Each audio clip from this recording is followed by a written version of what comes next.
Om Angirasaya Namo Namah, Om Kapilaya Namo Namah, Om Gargaya Namo Namah, Om Vakdevyai Namo Namah, Om Saraswatyai Namo Namah, Om Maya Devyai Namo Namah, Om Matra Devyai Namo Namah, Om Sri Radha Krishnabhyam Namo Namah.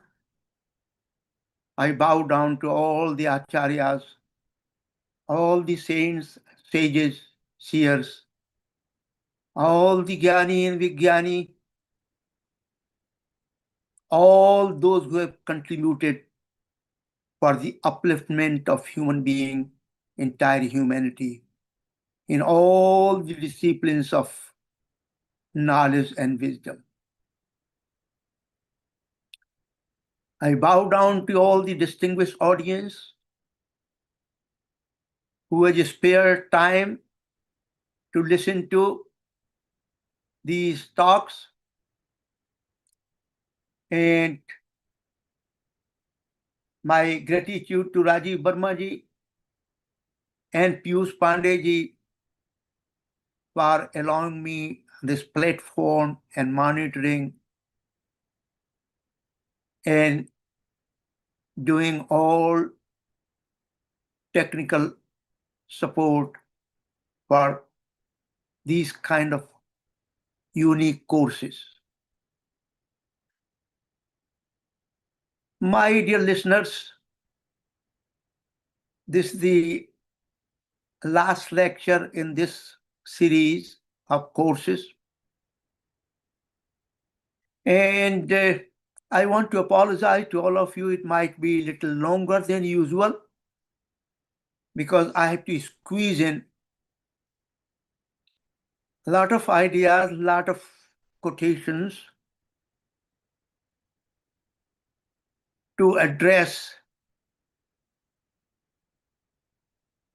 the issues that are very, very important, timely, and burning issues for the Bharati civilization. So please bear with me.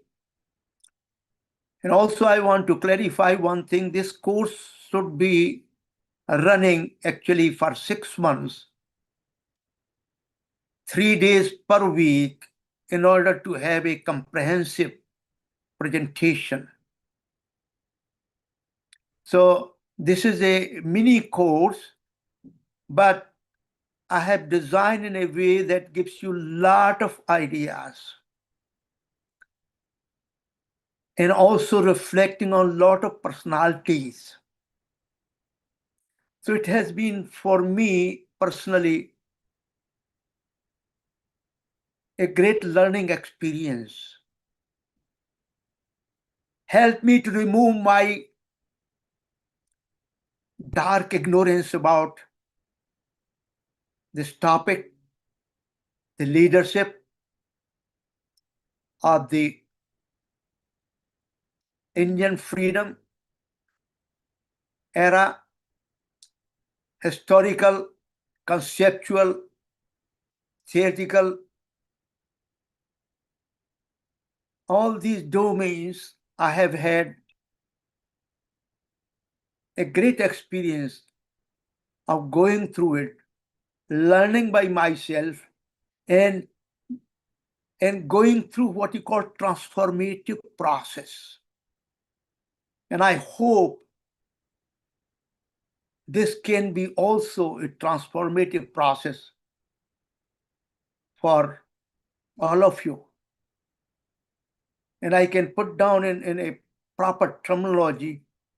I've been going through since I started working with Rajiv ji for last 3 or 4 years on all kinds of important topics which have been documented and also going to be uploaded on YouTube, and also the classroom structure. So I've been going through what you call the death and rebirth phenomena. So I am going through currently another process of dying and rebirth through this course, and through interacting with all the audience, through your questions, through your curiosities, learning from the past, some of the very best thinkers I bring into my consciousness. With this brief introduction, let's move on. Looking at the anti-Bharat, anti-Sanātana Dharma forces, breaking up or dismantling the Bharati civilization. I am taking this in a very broader and deeper aspect. Islamic imperialism. It is said that India, like pre-Islamic Arabia and pre-Islamic Persia, and like so many other ancient lands conquered by Islam, was a land of darkness. It's said that India has to be brought to the light of Islam, converted to Dar-Islam. This is their bottom line, most powerful foundational idea of the Islamic imperialism. And as we go along this journey, we'll find out majority of so-called leaders, intellectual, political, academic leaders in India did not learn this basic fact, or did not want to learn. Then you have a Christian imperialism. It also said that India was a land of darkness, of heathenism, of paganism, of unbelievers. It said the light of Christianity had to be brought to India, that India had to be converted into a land of Christ. This is the bottom line, the root, very deeply rooted axiom, fundamental concept of the Christian imperialism that has worked throughout the history. It has wiped out and converted and transformed all ancient cultures and traditions and civilizations. And now it is trying to force the Indian civilization to go through this way. So keep in mind, that's the bottom line. Outer maneuvering of all kinds is a sometimes camouflage to blind us from this root idea.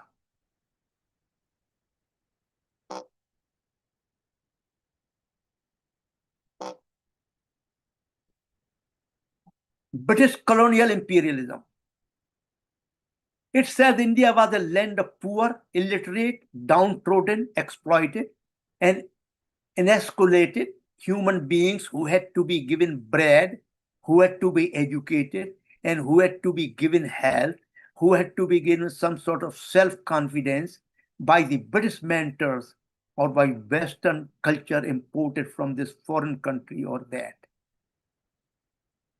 We must at present do our best to form a class who may be interpreters between us and the millions whom we govern, a class of persons, Indian in blood, but English in taste, in opinions, in morals, and intellect. This was the Macaulay's Minute of 1835. And this ideology has been so strongly working for hundreds of years in India and still is very active within India. So when you say India, that is Bharat, you'll find out, no, India, it is not Bharat. India is still India. My dear listeners, thus, these are the fundamental ideas which are engraved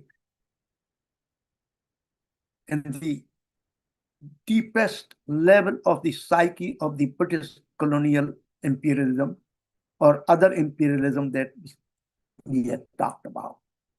Then we have another communistic leftist ideologies. It is said that India was a colonial and semi-colonial society divided into exploiting and exploited classes. This is the famous axiom of the communistic ideology, into the oppressor and oppressed, and that was the duty of Communist Party to liberate India from all the sloth and exploitation and this deadening of the forces of introduction or production. And throughout the lectures I have been giving the most prominent, relevant references, so you can go through them carefully, thoughtfully, and learn more about it. Then some more dangerous ideology, a nexus of international socialistic ideologies, communistic ideologies, ultra-capitalistic ideologies, Christianity imperialism, Islamic imperialism, and corresponding cohorts like urban Naxalites, Khalistanis, leftist intellectuals, some political party leadership within India, and with their imported secularistic ideology. Even secularistic ideology is a kind of a framework of dominating India with secularistic imperialism. It's a new religion, my dear listeners. This is the posted recently on September 10, Voice of India by Rajiv Srinivasan. India is completely alone. Russia and China love fest is just marketing. That's the bad news and also good news. If everyone, US deep state, Whitehall, CCP, ISI, Soros is against India, it meant India matters. Someone said that India is the ultimate swing state. No, India is the incipient superpower. The only one that can make it is G3 rather than a G2. Professor Rajiv Srinivasan. Very powerful statement. How India is being encircled by these anti-India, anti-Bharati civilization forces around us, from out, from within. We have to be aware of. Look at this one, written by Gunther Fehringer Jain. I call to dismantle India into ex-India. Narendra Modi, Russia's man. We need a friend of freedom, Khalistani Nat. This is how they want to see the India. Broken, civilization annihilated. And this is the real commitment to these forces. It's not a superficial. This is not simply for presentation in the seminars or pamphlets. This is not simply a false propaganda. It's a real motivation.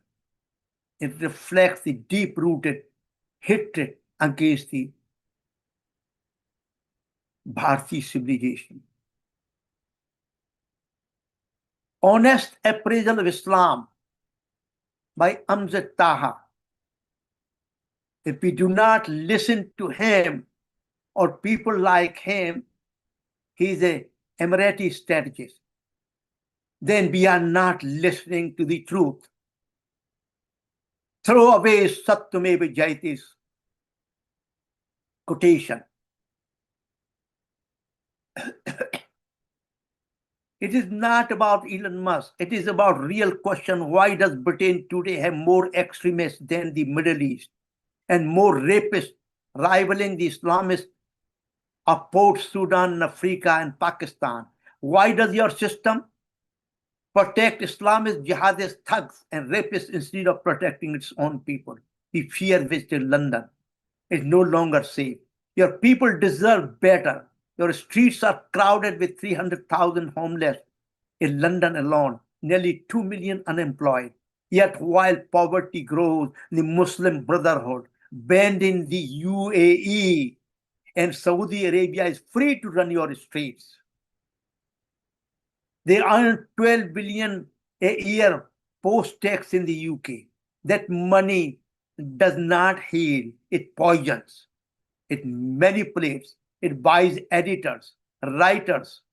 Your headlines bribes MPs to brand patriots as far right and even pays off police to silence them.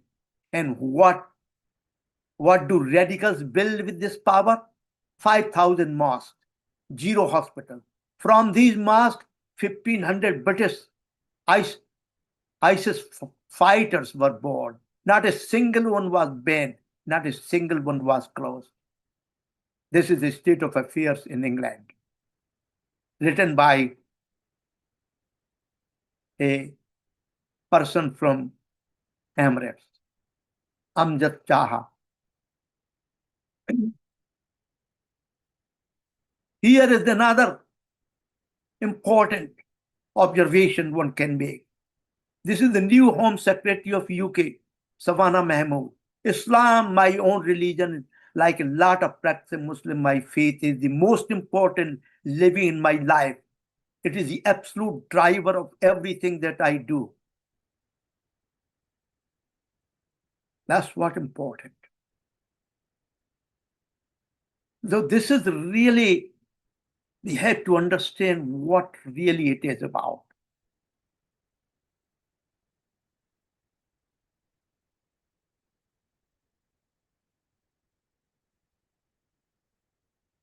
A Christian preacher in a Hindu saintly garb that has been going on for in India 2,000 years. And how this person is fooling people around. It's a multi-pronged threat to its very survival of Hindu civilization.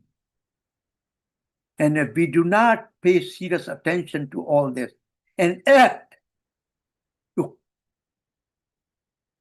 nullify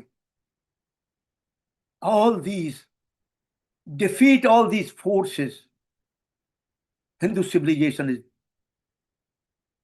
moving towards annihilation. And civilization cannot be defined simply one arm of the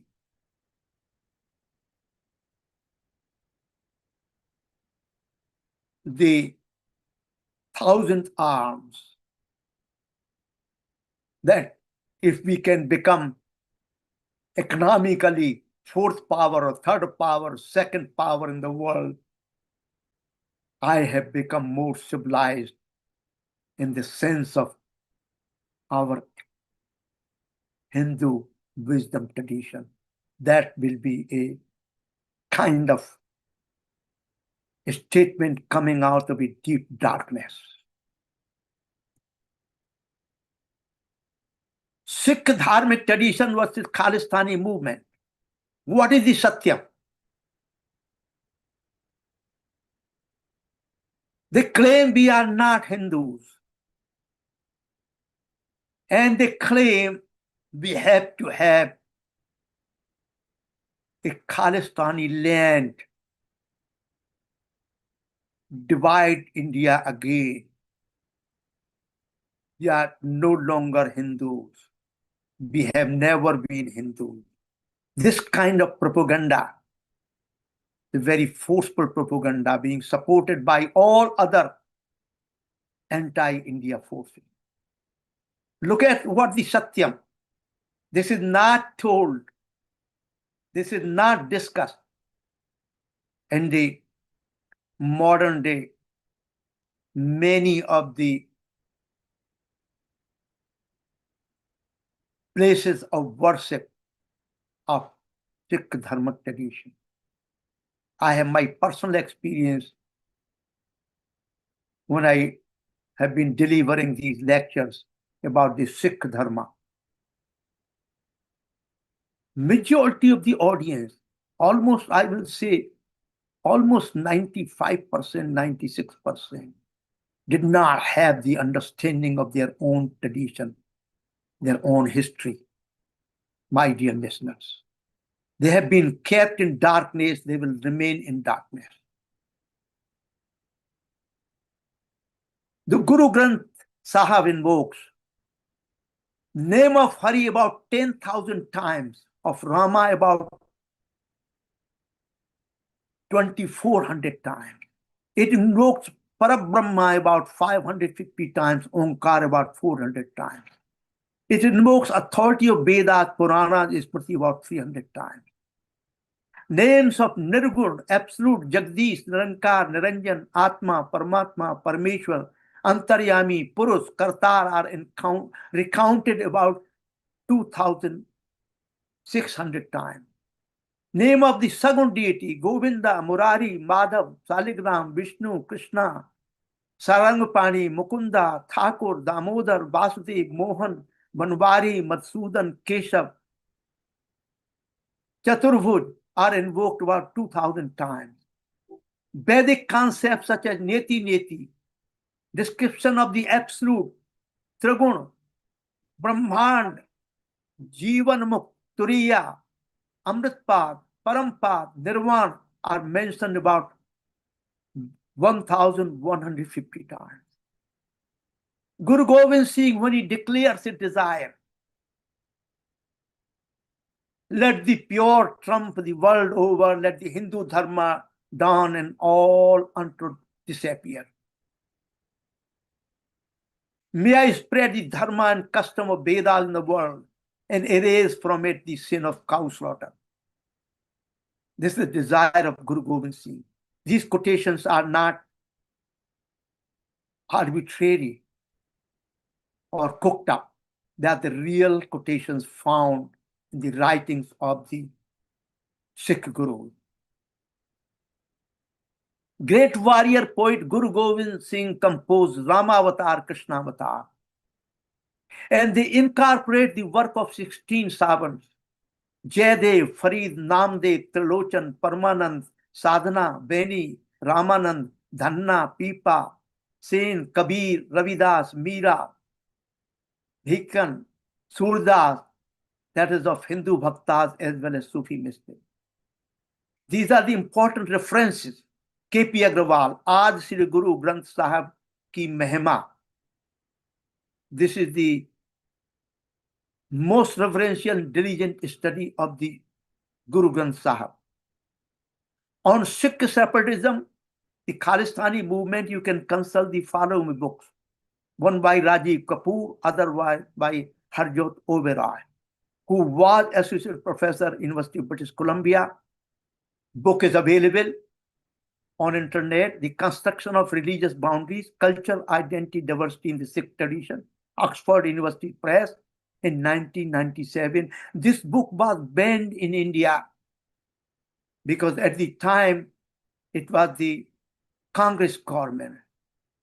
This Dr. Oberoi has really produced a very authentic historical book, giving the fundamental ideas and procedure through which you can understand the whole movements of Sikh separatism. Actually, he was a British Columbia by the Khalistani in Canada.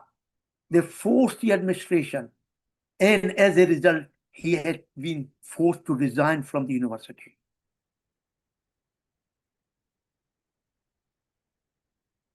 Political conditions, another factor. Brazen appeasement of preferred minorities, Islamic and Christian minorities in India. There's a long list. I'm not going to dwell on that.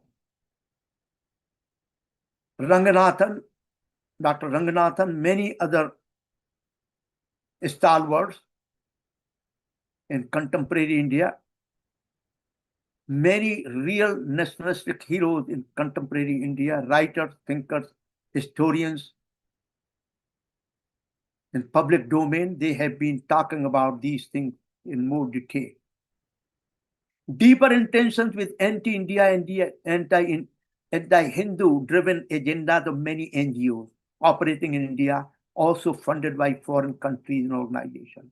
Hindus and their institutions like temples and schools do not get constitutionally mandated equal treatment in comparison with those of minorities.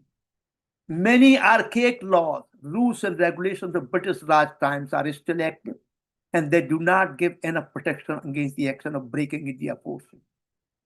Language of constitutions involving technical, undefined terms like secularism, socialism, or Sarvadharma promote and embolden the breaking India forces. Continuous abuse with blatant lies and deception by some political leaders, even within the compounds of honorable institutions like Lokasaṃgraha and Rāṣṭradharma, remain devoid of any penalties or punishment. There is a law in the Constitution that you can do all this within the premises of the institutions like Lokasaṃgraha, Rāṣṭradharma, or state assemblies. You can spell out, you can provoke all kinds of abuses and lies and deceptions. You cannot be punished for it, no penalty. These laws have to be changed. Look at the contemporary situation in Lokasaṃgraha, Rāṣṭradharma, and many other places where such an abusive and filthy language is used and promote the forces of breaking India. Because it's not punishable. This is the state of affairs. Out of so many leaders failed, actually it was eye-opening for me when I started reading and looking and researching all these aspects, who was doing what. An idea. I am here not critiquing the personalities per se. I am critiquing their ideas, how the ideas formed the contemporary Indian world in all dimensions. The failure of Gandhi, which is a secularism, Sarvadharma Sambhav, and this is the reference to R.C. Majumdar, a great historian, quoted in Dharma Dispatch, September 3, 2025. And R.C. Majumdar was sidelined by Pandit Jawaharlal Nehru to bring in the what you call the communist ideology-driven historians to achieve his two great ideas, non-violence and Hindu-Muslim unity, was almost inevitable. In the first case, he did not make due allowances for human nature. As regards the second, he accepted as fact a purely imaginary fraternity and completely ignored the fundamental differences between Hindu and Muslim based on their history, culture, and tradition. The failure to achieve the two great ideals of non-violence and Hindu-Muslim unity led to the failure of Gandhi's third ideal, namely to maintain the political unity of India.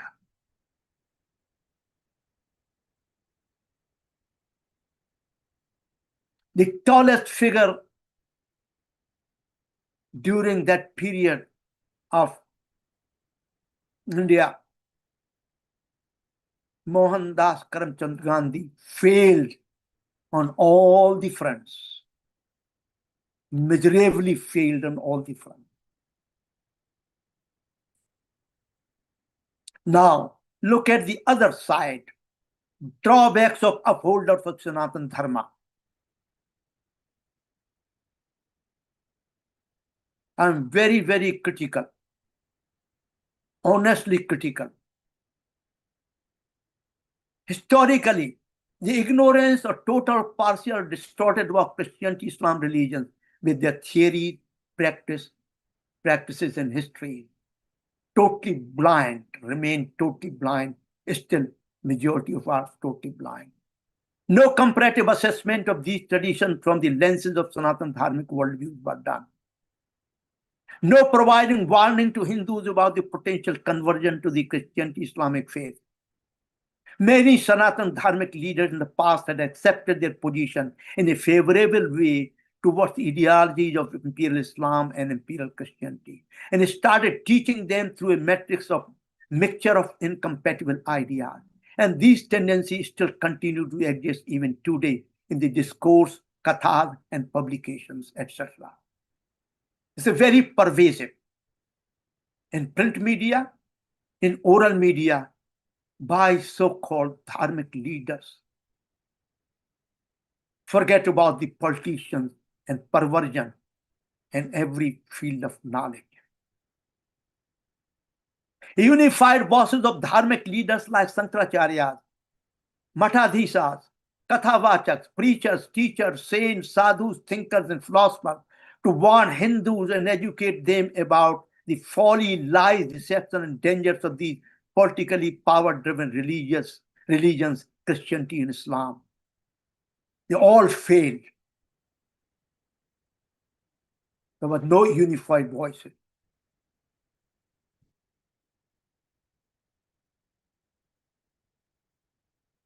An unfortunate yet powerful popular proposition.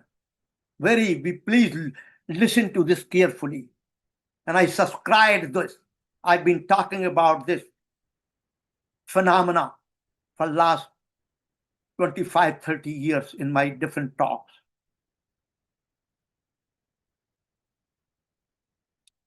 It cannot be said that India was bereft of thinkers in that period. A detailed description of many other contemporary thinkers, contemporary to Arab invasions, Buddhists, Jain, Vaishnav, Shaiva, Shakta, Tantric, Yogic, is also available from those times. It is not conceivable that none of them had heard the name of Islam or accounts of atrocities committed by its Islamic army. But all these thinkers could not entertain any proposition beyond Brahma Satyam Jagat Mithya. That's the only proposition they could recite all the time. Perhaps the evil conduct in this unreal world was no more than illusion for them. Perhaps they could see no reason for discussing an illusion. So when the world becomes illusion, the living becomes illusion, the freedom and slavery become illusion. As a result, we do not have to fight against the illusion. India's secularism, new name for national subversion. India's secularism is a new India religion. This has a greater consequences, this particular axiom, this particular proposition, Brahma Satyam Jagat Mithya. I can give the whole series of lecture on this, how it has been used and misused by the civilizational leaders to propagate blindness and ignorance in India. Other factor, utter lack of Satrubodh, identification and comprehension of Islamic Christian worldview and their hatred against Sanātana Dharmic civilization is missing from Hindu psyche in general. Utter lack of Satrubodh. Because there are no Satru. Sarva Dharma Sambhav. All religions are true. All ideas are true. All ideologies are true. They are all acceptable. The Satru is, who is our enemy? There is no one. Vasudhaiva Kutumbakam. There are no Satrus. There are no enemies. Blinding proposition. Utter lack of Atmabodh. The entire field of contemporary education lacks any input from the ancient Hindu wisdom tradition. As a result, there is a complete disconnect with the Hindu heritage and legacy, even though their relevance efficacy has been in recognition for a long time. Utter lack of Atmabodh. Utter lack of historical bodh, Aitihasik Chetana. Invaders with the ideology, their brutal, cruel, and horrific practices, and their imperialistic colonization, repeated Hindu holocaust of unparalleled magnitude in the world. Still, we did not learn from such brutal history. Utter lack of historical bodh. Utter lack of Rajnitik bodh. Consequences, political deception, corruption, lies, nepotism, criminalization. These are not taught anywhere. These are not inculcated in the Hindu psyche.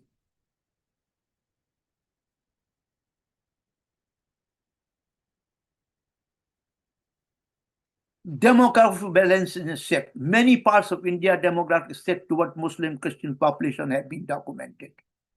This is resulting to demands for the special laws such as Sharia laws against the state and national law. Ethical and moral literacy. It is at its lowest level among majority of politicians as well as public. Consequently, all the branches of the governance as well as some media houses have accepted blatantly the corrupt ideas and practice as the new norms to be necessary to run the country. Nepotism, criminality, protection of criminals, no justice in time, etc. are the new norms of governance. Here is another one, very important. Utter lack of modernization of ancient Sanatan wisdom. Abandoning almost the entire education input from Vedic corpus. For example, there are 64 types of vidyas were discussed, talked about, mentioned in various smritis and various literatures. We have ignored, abandoned all those in the contemporary educational model. Nothing you will find from A to Z, any courses, any input from these experiences, from these wisdom traditions. If you look at these so many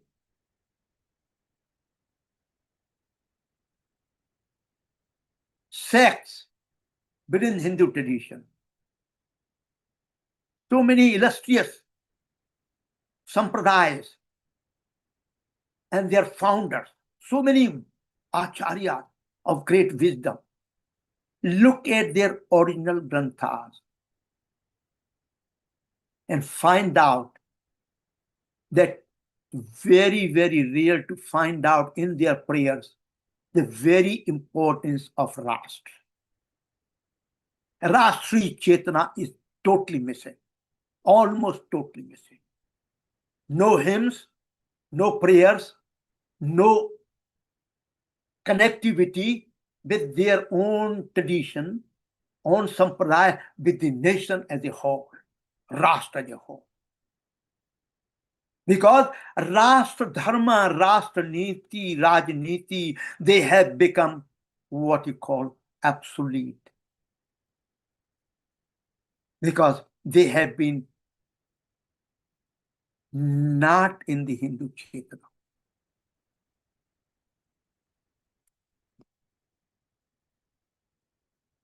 Deception, for example. Muslim historians are witness to as to how the Hindu Rajas and ordinary people welcomed the impostors, so-called Muslim saints and Sufis, and how they were given land and money for building mosques and khangas. And these charlatans began converting some Hindus to Islam. No one checked them. Therefore, it is not a matter of surprise that a large stage these Muslim saints worked as spies for Islam in India and guided Mahmud Ghaznavi to Nandan, to Kangra, to Thaneshwar, to Mathura, to Kannauj, Kalanjar, to Somnath. Muslim historians do sing praises of services rendered by Muslim saints in the advancement of Islam, and rightly so. But why do Hindus perform pilgrimage to the tombs of these despicable characters, offer homages to them with great devotion, and sing, listen to their kavadis? The only reason for this aberration has been that Hindu society has recognized Islam as a dharma. Sarva dharma sambhav. All are true. All are equal. As we will see, the real situation behind this darkness. My thought, very brief. I've been elaborating these for last several years in my talk. The proposition Brahma Satyam Jagat Mithya, Brahma alone is real, the world is illusion, is still running deep within the Hindu psyche. One can check through lectures, discourses, YouTubes, and print media. This proposition goes against the very authentic Hindu Grantha, including Vedas, Brahma Sutra, Bhagavad Gita, Bhagavatam, Mahapuran, for example. When in Bhagavad Gita you see asatyam cha pratistam cha jagadahurnishvara, those who think that the cosmos is asatya, apratisthit, has no foundation, jagadahurni is without the Ishvara, Parameshvara. This is called the Rakshasi Vritti, Asuri Vritti. I will not dwell on this here. This has had a great consequence to the growth and unfolding of the entire field of Vedic wisdom tradition. This powerful idea also promoted the conversion to Christianity and Islam. And I have given you some example last time. In fact, under the spell of upper proposition, other darshan shastras such as Vaiseshik darshan, Padarth Vigyan, Vedas, Adi Bhautik Gyan Vigyan were held back. The further evolution of experimental sciences in various areas was also stifled, and their importance was ignored.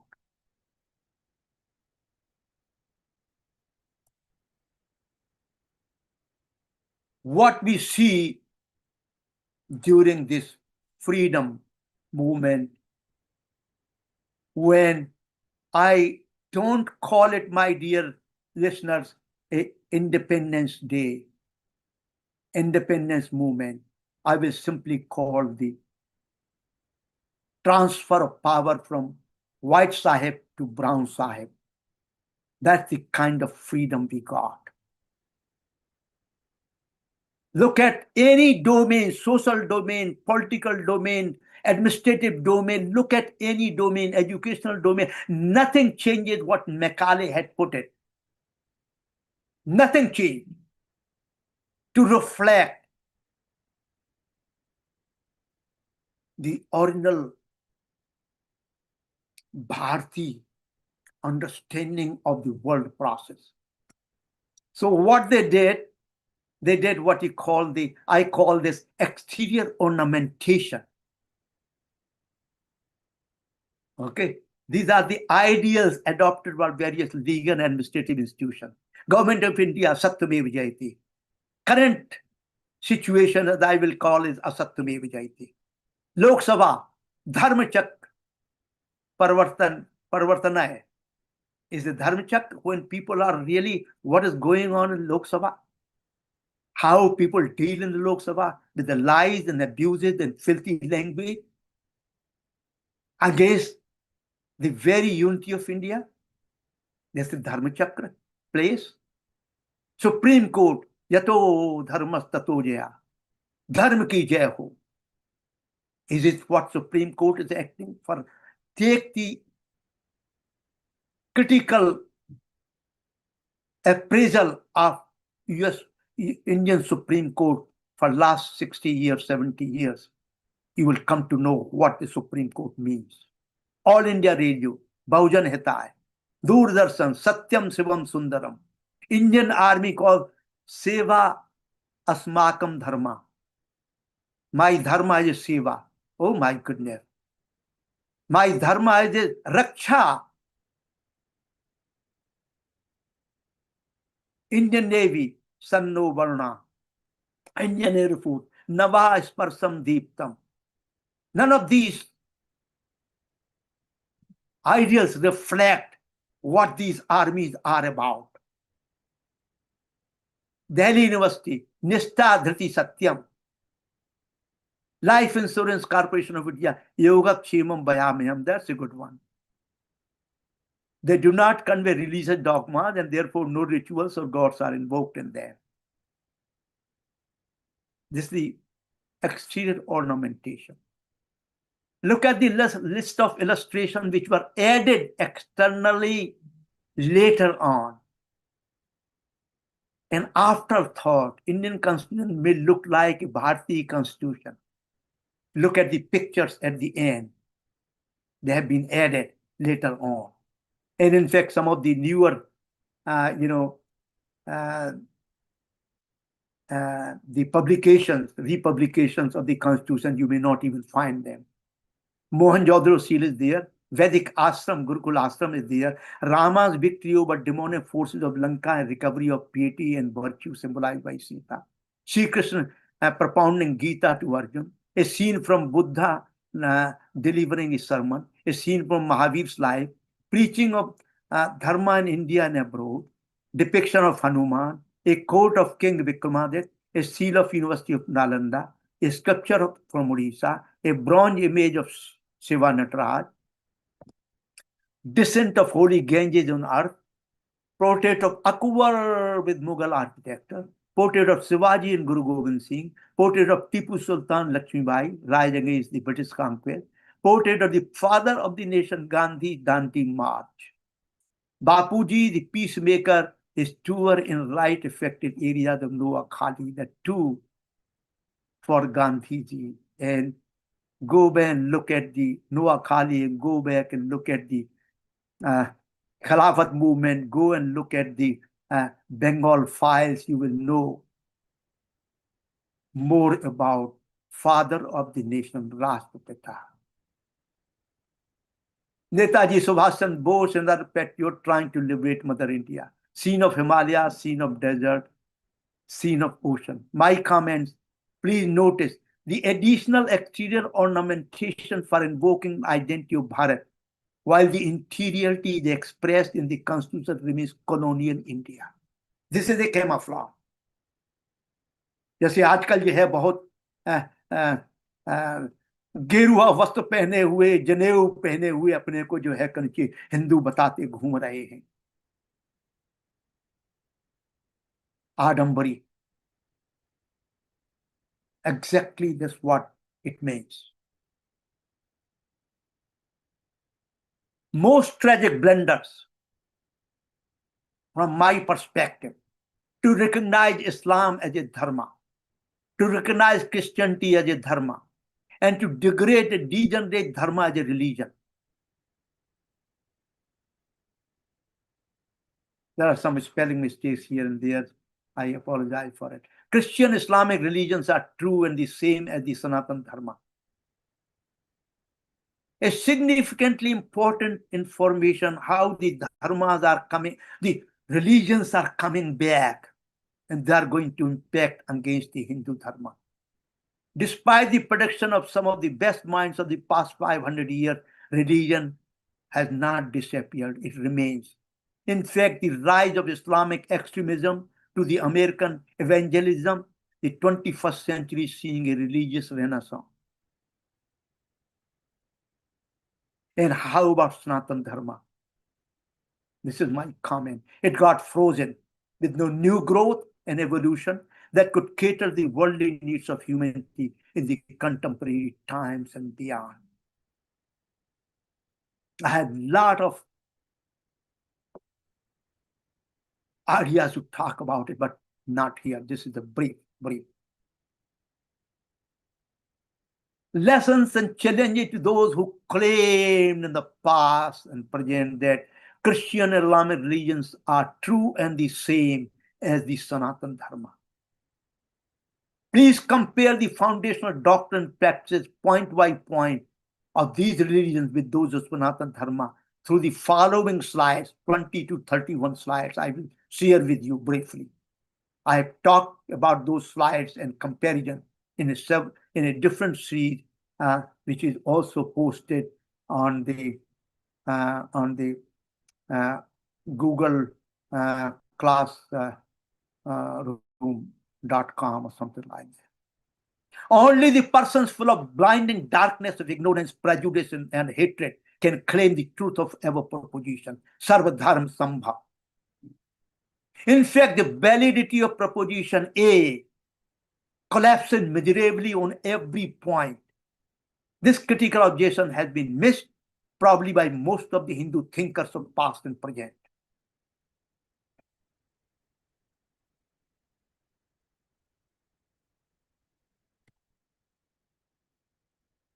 I'm giving you some images here. Compare the corresponding image. A spider within his own web. This is the creation of cosmos, or called emanation of cosmos. Came out from within the divinity, not from outside.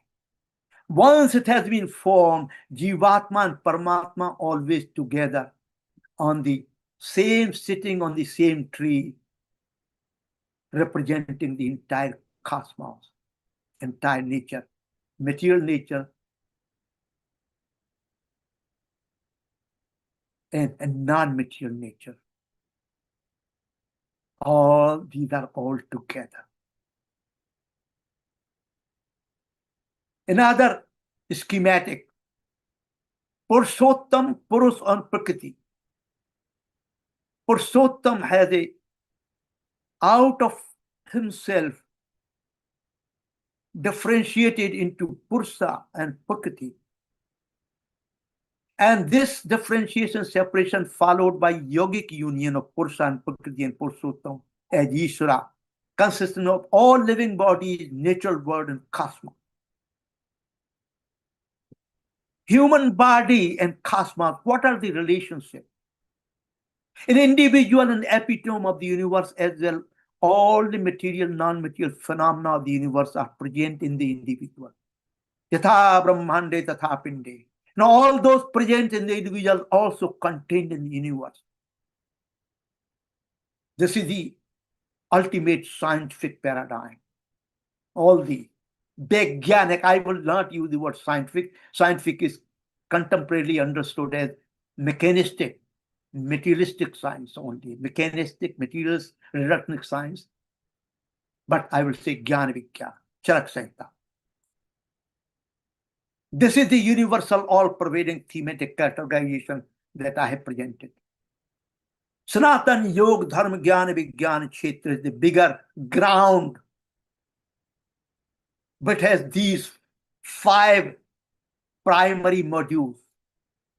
Adhyatmik Yogadharma-Kshetra, Adhyagnik Yogadharma-Kshetra, Adibhautik Yogadharma-Kshetra, Adidevic Yogadharma-Kshetra, Adharma-Kshetra.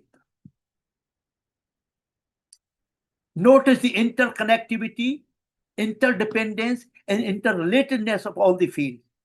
Material world and Padartha Vigyan from Vaiseshik Darshan, that is Adibhautik Kshetra, embedded with consciousness.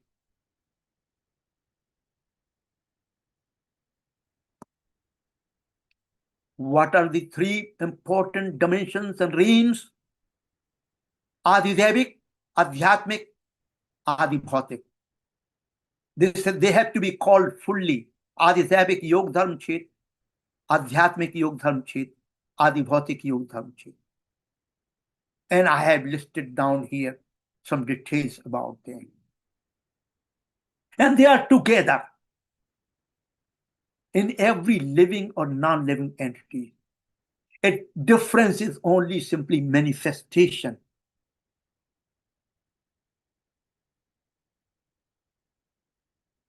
How they manifest, when do they manifest? So even rocks can cry, my dear listeners. Assessment of Varna Ashram system of Sanātana Dharma. This is a very, very prominent Western thinker, Thomas Beardry, Social Paradigms for the Synthesis of Material and Spiritual Oneness. The spiritual India's Varna Ashram system are both natural and superior to those issuing from modern capitalist and communist system. This is his assessment. I fully agree with him. Each person will function, my thoughts are given here in brief. Each person will function in accordance with all these varnas depending upon circumstances, time, and need. Most of us professionals are engaged primarily in the action related to Vaishya and Sudra Varna, for example. In this age of Kali Yuga, the Varna of a person within the social realm, can be identified, although very loosely, through Karma Kshetra only. The other identification based on Janam Kshetra and Guna Kshetra may remain in the realm of person's inner nature and family-oriented discourse and relation. I have done a detailed study and also presented on the same platform provided by Rajiv. There's a lot of videos available and talks are available. You can consult those. New understanding. Upgraded and updated Prasad Dharma also I have presented.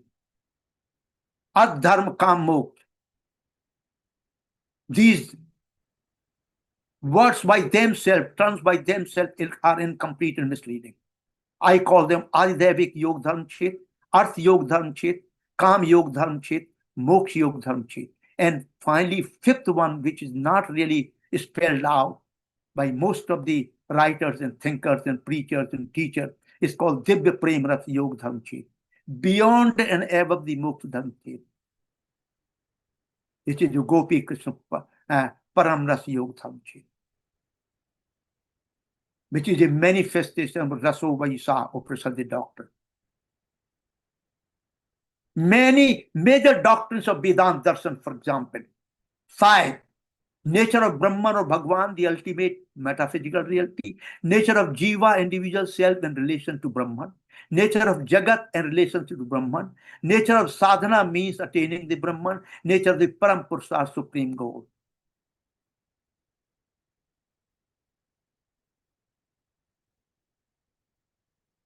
Out of Prasthan, three Prasthan, major doctrines of Vedanta Darshan are based on Vedanta Sutra,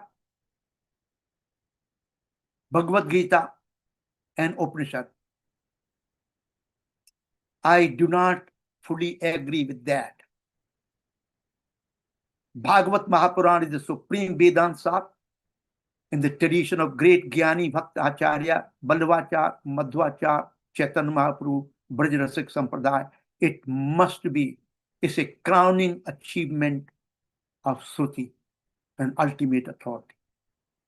These are the upgrading and newer comments that I keep on putting out. Finally, all the definition of highly loaded multidimensional terms such as Bhagwan, Paramat, Parabrahman, Purushottam, Parameshwar, Paramatma, Param Tat emerge from the following statement. This is the ultimate statement. I create, sustain, and dissolve everything within myself, everything. Material, non-material, the entire cosmos, and all the contents of the cosmos. I create, sustain, and dissolve everything within myself, out of myself, by my inherent power, Yogamaya. All these effects in the form of material elements, sense powers, and gunas being such manifestation of mind in the creative process. This is the foundational, most wonderful statement by Krishna, telling us that he is the totality. Without invoking this particular verse, all other terms cannot be defined properly, uniquely. This is what. So all these slides that I've been sharing with you, if you compare with critical assessment, previous slides 26 to 34, Sanātana Dharma versus Christian Islamic religion, point by point comparison, the any similarity in all the ideas collapses totally. There's no similarity. There's no truthfulness. At least comparative truthfulness of Christian Islamic theological doctrines with those of Sanātana Dharma is totally unfounded.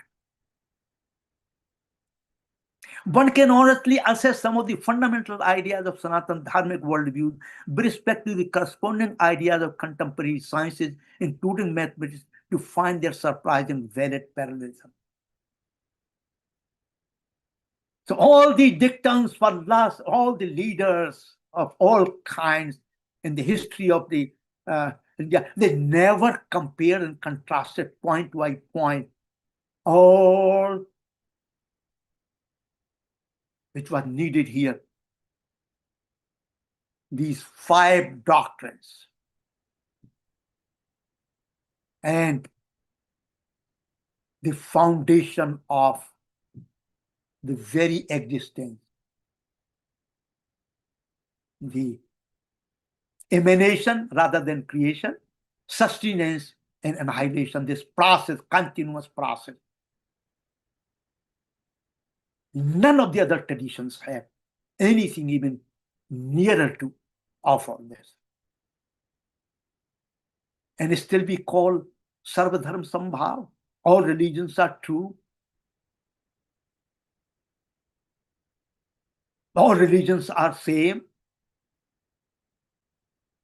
I will consider myself to be the idiot of highest degree if I accept those kind of notions in view of all the Vedic wisdom tradition, authentically looked at.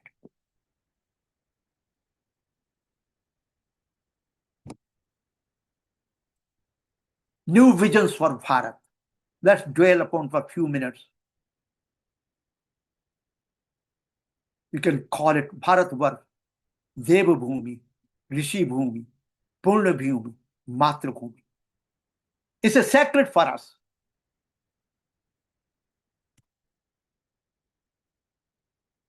Rāṣṭradharma. This is not the field of politics of power, but the field of Rāṣṭra Seva. 3 primary domains I have identified here. All together must be incorporated.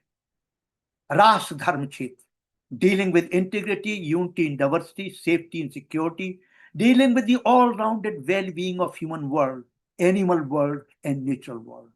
And that includes maintaining the continuous existence of pollution-free and contamination-free of all the natural resources. Rāṣṭradharma, governing principles of Rāṣṭradharma mentioned above, through the principles of Rāṣṭradharma enshrined in the organic constitution. The constitution can be and should be amended to reflect enrichment of the Rāṣṭradharma. Then Rājniti, it relates to specialized principles and practices within the dharmic fields, incorporating appropriate laws, rules, regulations, and guidelines to enforce the people to honor the rule of law. The 3 fields, Kshetra, they contain a lot of elements within them, but they are all interconnected, interrelated, interdependent. Indian Constitution, primary brief thoughts, to be renamed as a Rāṣṭradharma, not Indian Constitution. Name of the Rāṣṭra, Bharat or Bharatvarsh, suggestion. It must include all necessary aspects of all the three branches: Rāṣṭradharma, Rājdharma, Rajniti. Primary guiding principle: innovation with continuity of the historical eternal guiding principles. The entire body must reflect the most appropriate doctrines and values. With this principle, that yes, there must be a continuity with innovations, new understanding, new ideas, how they unfold based on the fundamental principles enshrined in the Rāṣṭradharma, Rājdharma, Rajniti. Enshrined in the tradition of entire Vedic corpuses, including Niti Shastra, Dharma Shastra, Epic Ramayana, and Mahabharata. Experiences of the past illustrious rulers and kings of Bharati history. Experiences of other successful democracies of the world. And the contemporary experience of the democratic principles and practices for the last 80 years of Indian independence. This is the background through which we have to reconstruct Rāṣṭradharma, Rajdharma, Rajniti. Please note, governance will not be centered or dependent on the religions or faith or their offshoot. The new governing document will be a Rāṣṭradharma. No special place for deities or associated rituals. However, all the dharmic religious traditions will be given approved freedom to preach and practice, but without force in or deceptive conversion practice. Conversion must stop. In case of conflicts appear in some cases between the tenets of particular dharma and or religious practices, the corresponding rules of Rāṣṭradharma, the spirit and rules of Rāṣṭradharma must prevail.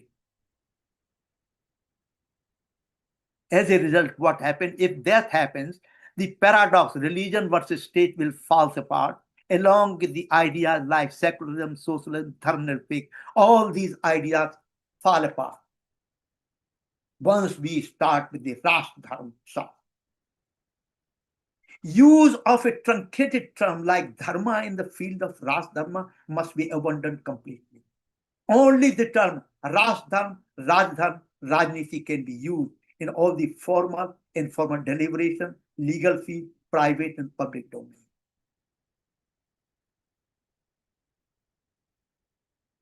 Antonym: Rāṣṭradharma, Rājdharma, Rajniti. These words must become prominent. Whenever there is a violation of Rāṣṭradharma, must address this is a Rāṣṭradharma. Nowadays, you see here, all kinds of deception, lies, rebukes, abuses, illegal activities, anti-national activity, just name a few, are called the aspect of the Rajniti rather than Rajaniti. Rajaniti's word had disappeared from the human psyche of Indian people. By almost all leaders, journalists, intellectuals, and others, Rajaniti is accepted and treated as Rajniti.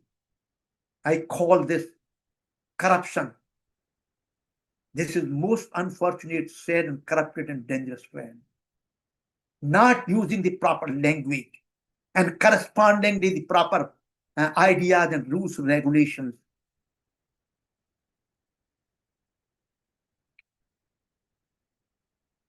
Look at the Adhyatic Dharmic sector perspective. From Hindu wisdom point of view, the entire nature is sacred. With Adhyatic Dharma prevalent here, as you see in those two figures here. Just beautiful, wonderful. They're hiding behind it Adhyatmic Adhyatic Dharma. Dominantly, the position is the Adhyatic Dharma, the beauty, wonder, and mystery. Look at the two viewpoints. Adhyatic Dharma versus secular Dharma. Read this book written by Professor Sunil Amrit, recently published in 24. Burning Earth, how the conquest and carnage has decimated the sacred worldview.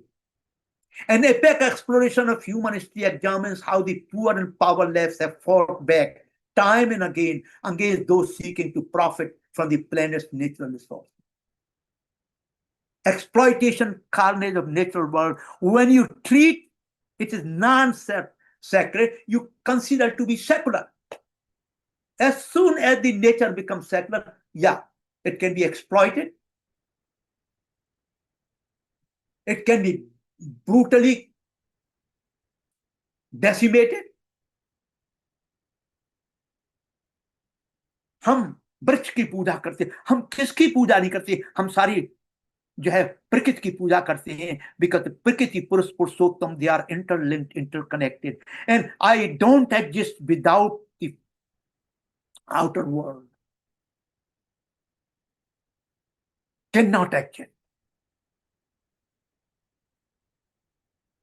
That's the Hindu wisdom. That's the Vedic wisdom, my dear listeners. We have forgotten.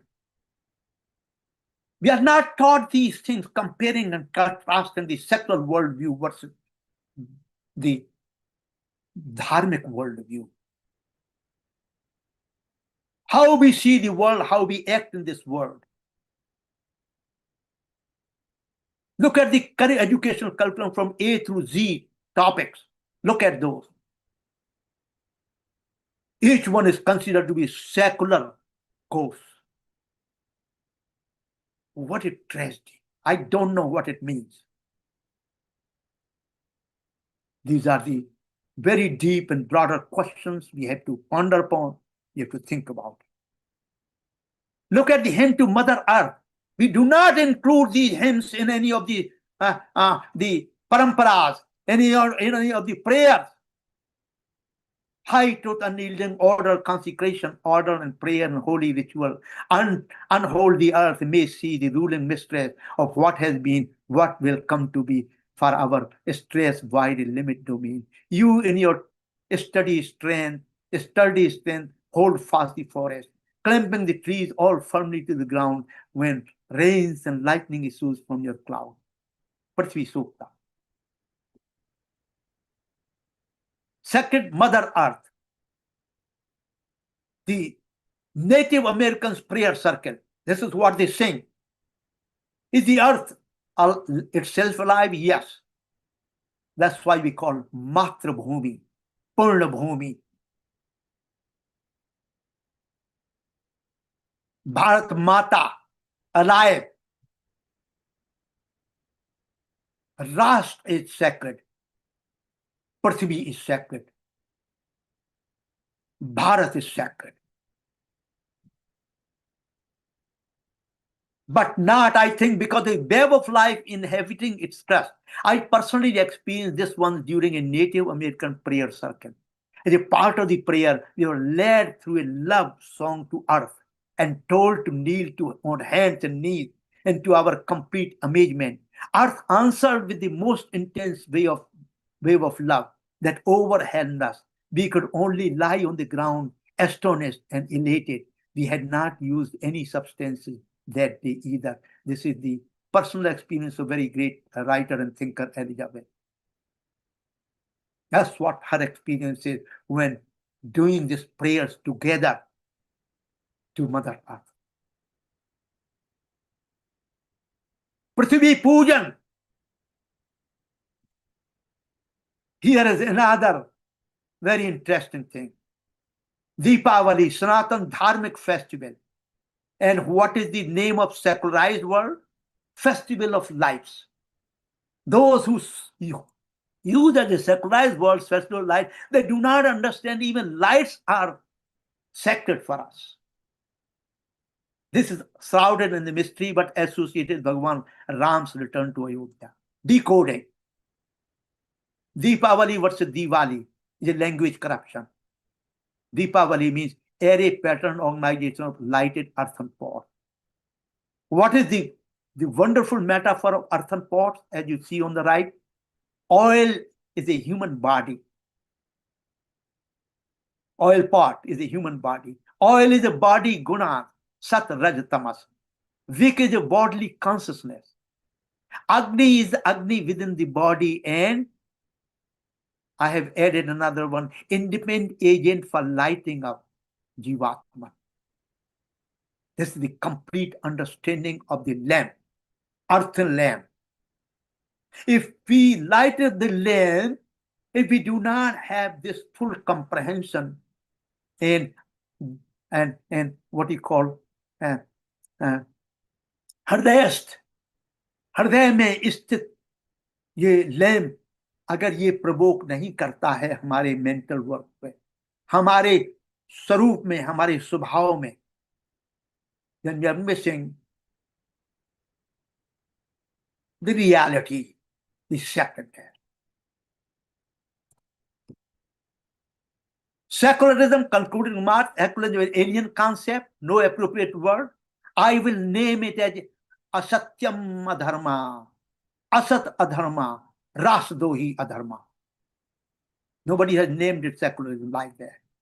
It is valid only for Abrahamic religions. Dharma-nirakpeksha, a meaningless term, totally out of place in the Indian constitution. Inter-religious equality, sarv dharma sambhav, derogatory, confusing, conflicting, meaningless. I have discussed this. Religions equal to Sanātana Dharma, utterly false. This is the greatest tragedy. Consequences, deep, dark ignorance, mental slavery, ignoring, mocking of the entire field of Hindu wisdom tradition as a result. Dharma-nirakpeksha, secularism, pseudo-secularism emerged due to the above equation. Secularism, socialism, dharma-nirakpeksha, totally undefined, grafted on Indian nation and her people. The dharma was denigrated, polluted, and uprooted by defining it as a religion. Faulty usage of term dharma in private, public, and media.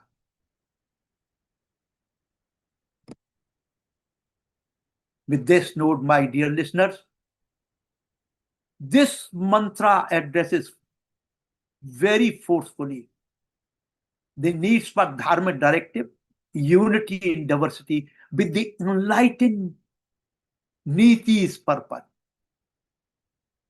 Enlightenment, unity in diversity. Unity can be fostered among thugs, terrorists, Islamic imperialism, all kinds of imperial forces. But what is the difference here in this particular prayer?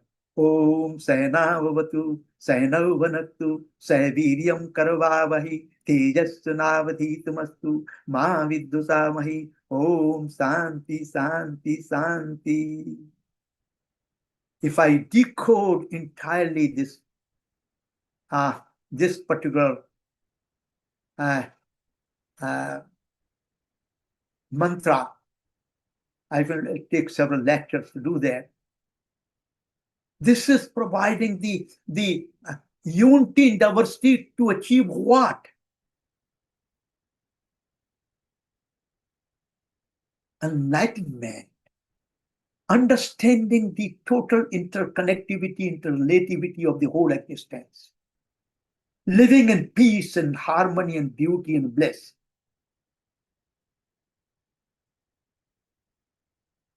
Oh my goodness. I will stop here. Let us, this is my humble prayer with my folded hand to all the listeners, now and future. Let us sing together, let us dance together, let us learn together. Let us eat together, let us serve together. Let us celebrate together, let us act together to save Bharati civilization. That could become a beacon to the world. Otherwise, life can become absurd and meaningless. Yatra Yogeshwara Krishna, that mantra. Yatra Yogeshwara Krishna, Yatra Se Bhutmusara. Tatra Se Vijayo Dhutir Dhutaritir Notim. Can we aspire and commit ourselves to become dharmic warriors like Pandavas, though in our own enlightened talent? rise up to get rid of mental slavery and do karma yoga, to reestablish new enlightening society in history. Otherwise, my dear listener, is in a sense, Bharati civilization. India will remain divided or undivided. I cannot predict the future. Bharati civilization is at the crossroads, which can meet its own demise, or it can meet a renaissance. It is up to us what we want to participate in. Think deeply enough. Simply, I am requesting at the end your forgiveness. I am simply a sevak of Vedic regime.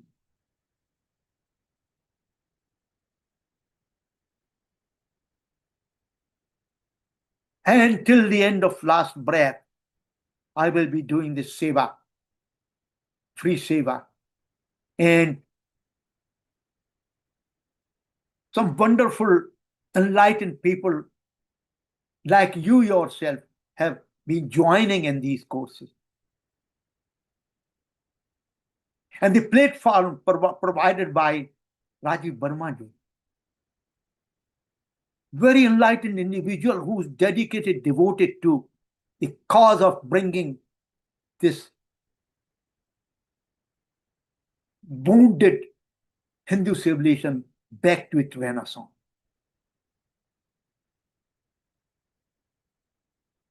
Again, with my folded hand, I'm requesting for forgiveness. Let us sing together, Satyameva Jayate, Satyameva Jayate, Satyameva Jayate. बहुत बहुत धन्यवाद, बहुत बहुत धन्यवाद, बहुत बहुत धन्यवाद.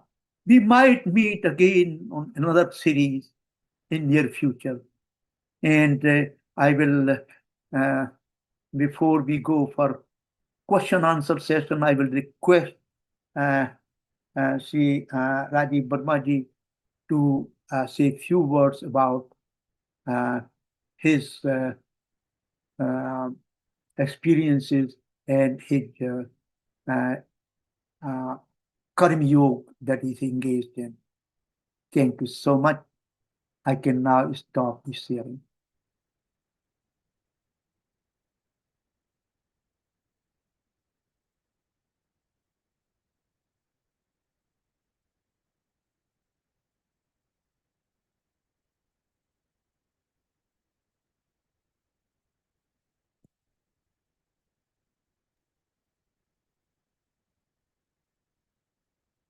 नमस्ते शिव जी, Somnath here.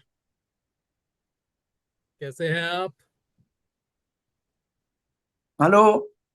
Hello. I cannot see you, sir. Yes. Namaskar, namaskar, Kumar ji, namaskar, namaskar. Very good, sir. मजा आ गया आज, and obviously very inspirational.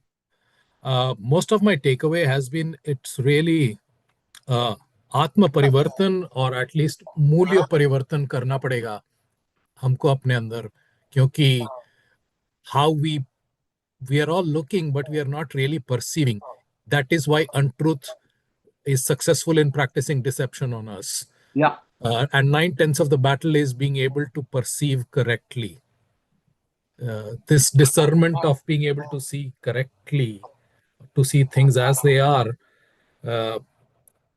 comes from within us, because we bring our own eyes to every situation. So a lot of it is, and like you've also pointed out, that as a result of this, we have to take the responsibility for our own happiness. This Purusha is the generator of our own happiness. Nobody has the adhikar to make you unhappy without your own consent. All the transformations, sir, start with this human body within oneself. Then you can see the bigger picture. Then you can see the world from using a different lens, despite the fact you have still the physical same eye, but really the mind eye then becomes different lenses. and how individuals themselves can contribute this transformation. And this is very important. That's why, this was when we planned with Rajiv ji all these series, I said, no, I simply give without any, documentation or without PowerPoint presentation, simply talk about here and there. No, it's not going to be effective. What is important? Go over and over, and then within yourself see what you can digest. And that digestive trend then will give us a transformative power. It really gives you, personally, I'm thinking that's why I use the correct metaphor, that I am going through the process of death and rebirth. I have to throw away all the baggage of ignorance. Swaha, I want to bring in new clothing, new sense of understanding, new sense of experience, new sense of sacredness, so I can see the world through different lenses. So yes, we all have to do this exercise. Otherwise, immediately, as soon as you're off the speaker, you simply tend to forget because you have too many things to remember. Until the transformative experience. That's very important. साधना बहुत जरूरी है, और साधना के लिए नहीं कि आप कर्म अपना छोड़ देंगे।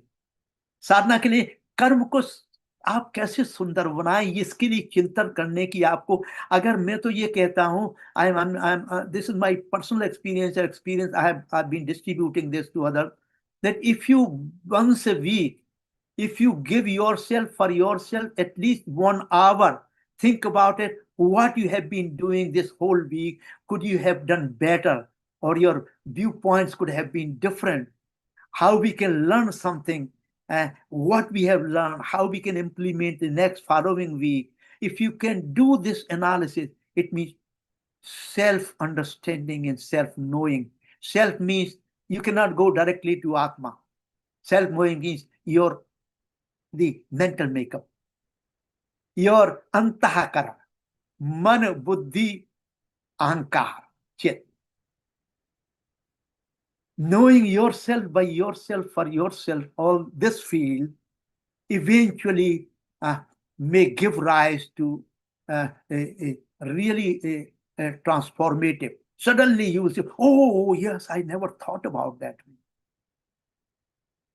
All relationship, individual to individual, all family relationship or social relationship, all relationship give you then strength. You can make it better with much more inner strength and conviction. So that introspection is very important, and that has to be carried out uniformly, just like we eat, drink, we go to sleep, we go to urination, and all those functions of the body. Similarly, this has to be a function of your antahkara.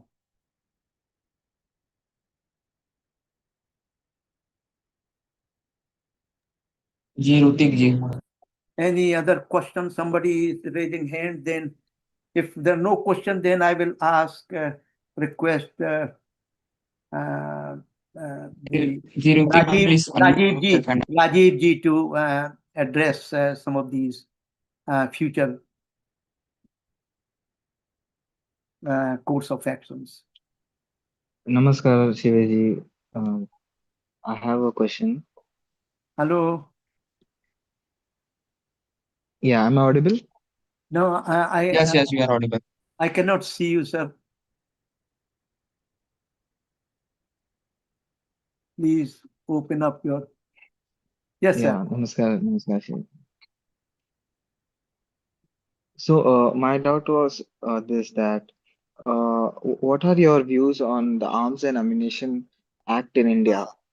Currently, we don't have we don't have the freedom to exercise arms as it is in the US.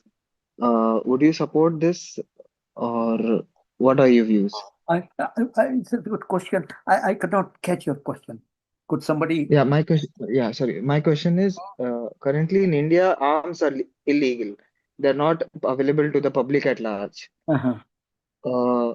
If at all in future, in the coming 5 or 10 years, maybe if it is easily available, like in the US and the Canada, I'm talking about arms. Yeah, okay, okay, The okay. weapons. Availability Yeah, of the arms to general weaponry. public. Is that Yes, correct? yes, Yeah, to general public. yeah. What are your like? Do you have a vision regarding that? Will it be beneficial for the Sanatana Dharma in terms of protection and offensiveness, or will it fall back on us? Yeah. Let me give you my thoughts on it. I have not given deeper thoughts on this aspect, how to really do that and what can be done. But however, in general, this is what my thinking is, initial thinking is. Two things must go hand in hand. Okay. The Shastra of wisdom, Shastra, in proper framework under contemporary geopolitical situation. It's not, I can read, 10 times the Mahabharata, I still cannot understand what is going on. Okay.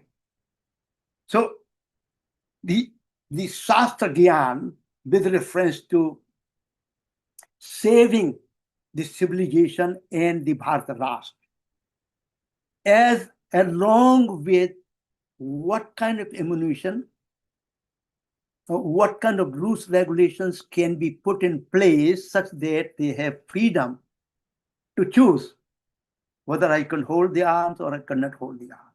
These two must go together. That's very important. One or the other will not be effective enough because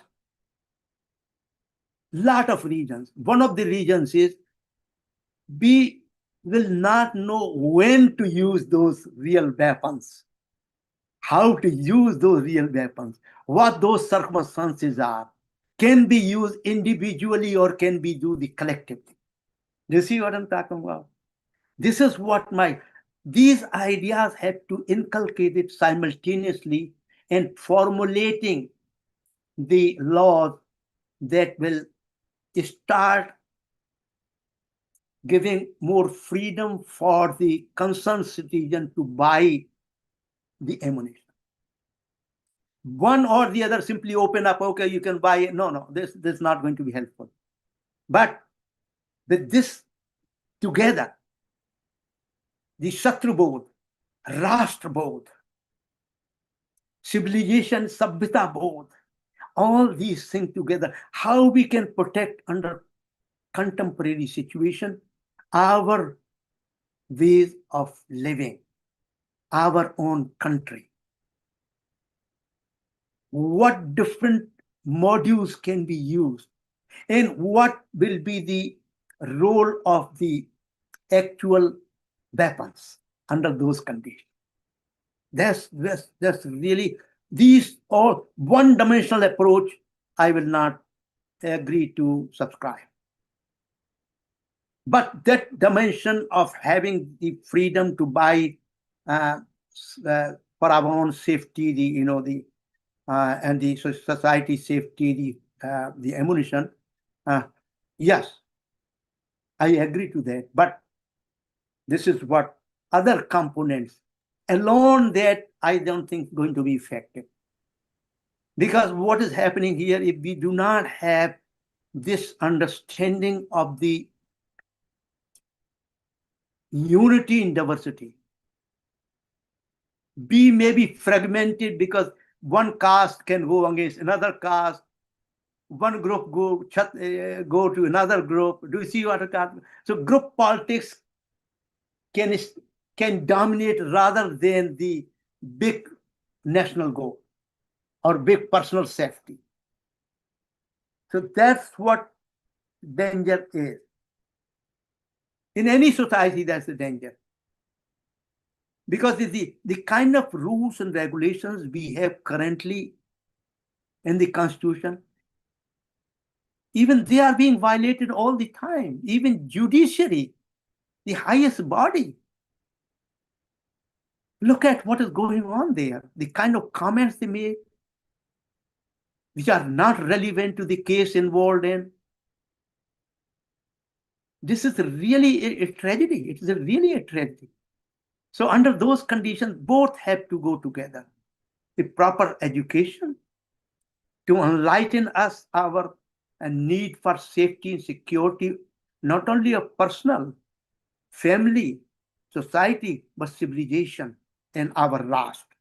If there is no Rāṣṭra, there is no civilization. Plain and simple. All these have to be tied up together.